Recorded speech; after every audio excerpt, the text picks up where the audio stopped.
apa khabar? Jom kita belajar sains untuk hari ini. Baiklah, hari ini kita akan masuk tajuk baru iaitu tanah. Okey, tajuk baru kita apa? Tanah. Okey, di permukaan bumi terdapat beberapa jenis tanah yang penting untuk kehidupan. Okey, selama ni kamu tahu bumi kita ada tanah kan? Okey, sekarang ni kita nak tengok ada beberapa jenis tanah yang terdapat di bumi kita. So, untuk itu cikgu minta kamu rujuk buku teks kamu muka surat 85. Okey, inilah 3 jenis tanah yang perlu kamu tahu untuk hari ini. Yang pertama, tanah kebun.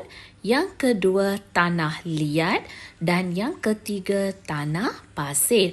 Tanah kebun, dia lebih kurang warna hitam campur coklat. Hitam gelap-gelap sikit. Tanah liat, dia lebih padat, nampak lebih padat. Dan lebih kurang warna kelabu. Dan pasir, dia berbutir-butir. Kita boleh tengok dekat kawasan-kawasan pembinaan rumah kan. Kat situ ada pasir atau tepi-tepi pantai pun ada pasir. Okey, seterusnya kita nak belajar tentang kandungan tanah. Okey, cuba kamu tengok di sini apa yang terkandung dalam tanah kebun. Tanah kebun mengandungi butir-butir pasir, batu-batu kecil, tumbuhan, maksudnya daun-daun kering, ranting yang dah reput. Okey, dan juga haiwan yang reput. Haiwan ni contohnya seperti cacing, siput, semut, seperti itu. Okey, seterusnya pasir mengandungi butir pasir dan batu-batu kecil. Okey, jom kita ingat semula apa yang kita belajar di bawah tajuk bumi dan tanah. Okey, kalau kamu tengok di sini, ini adalah ulang kaji. Ada 8 bentuk muka bumi. Yang ni kamu dah belajar minggu lepas, iaitu gunung, pantai, bukit, lembah, sungai, kolam, tasik dan laut. Okey, lepas tu hari ni kita belajar ada 3 jenis tanah, iaitu tanah kebun, tanah liat, tanah pasir. Biasa dekat tanah kebun ni kita tanam tanaman, tumbuh-tumbuhan di sekitar rumah kita menggunakan tanah kebun. Okey, kalau tanah liat biasa pokok padi mereka akan tanam di tanah liat.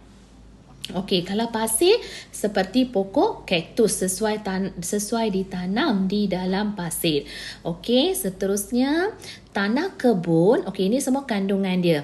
Okey, tanah kebun mengandungi ranting kayu, daun kering, batu butir pasir dan haiwan kecil. Okey, tanah liat pula mengandungi butir-butir tanah yang sangat halus. Manakala pasir pula mengandungi batu dan butir pasir.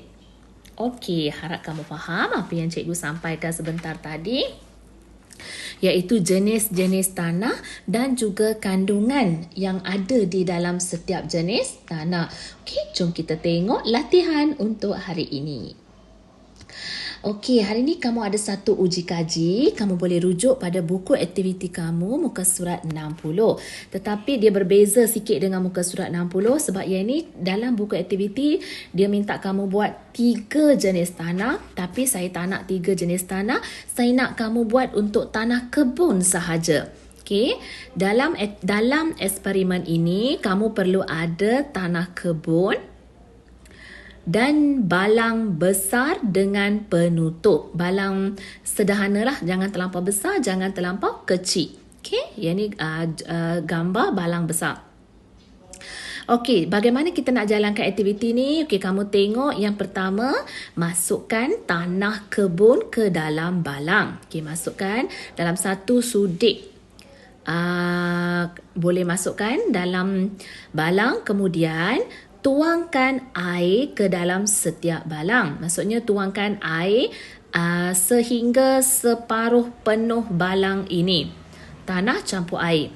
Okey, lepas tu ketatkan penutup Maksudnya tutup balang tadi dengan penutup dan goncangkan terus. Maksudnya kamu goncangkan, masukkan air, masukkan tanah, lepas tu kamu goncangkan. Lepas tu nombor 5, letakkan balang di atas meja untuk 30 minit. Okey, kalau sebenarnya dia ambil masa yang lama sikit, kamu tunggulah selama 2 jam ke 3 jam ke, kamu akan dapat tengok hasil dia. Okey. Apakah hasil yang kamu akan dapat nanti ialah ini dia hasil yang kamu akan dapat. So, lepas siap aktiviti ini, lepas 2 jam atau 3 jam, kamu ambil gambar hasil yang kamu dapat tadi, kamu hantar kepada saya.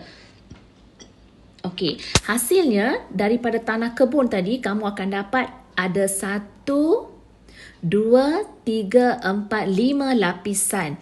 Okey, dalam tanah kebun tadi kamu akan dapat lapisan bawah ialah batu kerikil, atas dia akan ada pasir, kelodak, tanah liat dan akhir sekali di atas tu kamu boleh nampak ada tumbuhan dan haiwan reput terapung.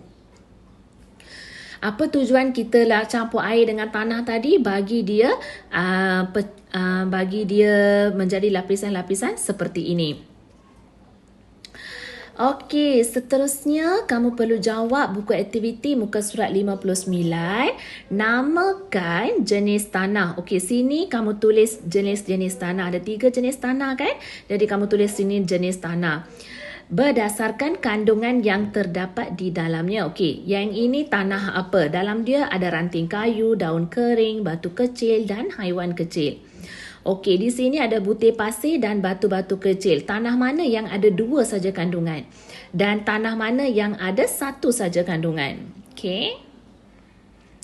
Seterusnya, buku aktiviti muka surat 61. Di sini isi tempat kosong dan namakan jenis tanah di dalam balang. Okey, di sini dia ada 2 lapisan, tulis nama tanah dia. Sini ada banyak lapisan, tulis nama dia. Dan di sini ada 3 lapisan, tulis nama dia. Okey, paling senang cikgu bagi kamu, kalau tanah itu ada banyak lapisan, dia adalah tanah kebun. Kalau dia ada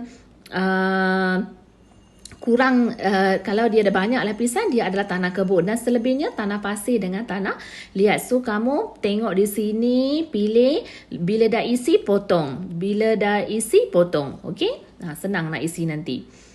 Okey, seterusnya buku aktiviti muka surat 62. Asingkan kandungan tanah. Gambar di bawah menunjukkan kandungan sejenis tanah. Tuliskan kandungan tanah dia yang betul. Okey, so yang ini apa?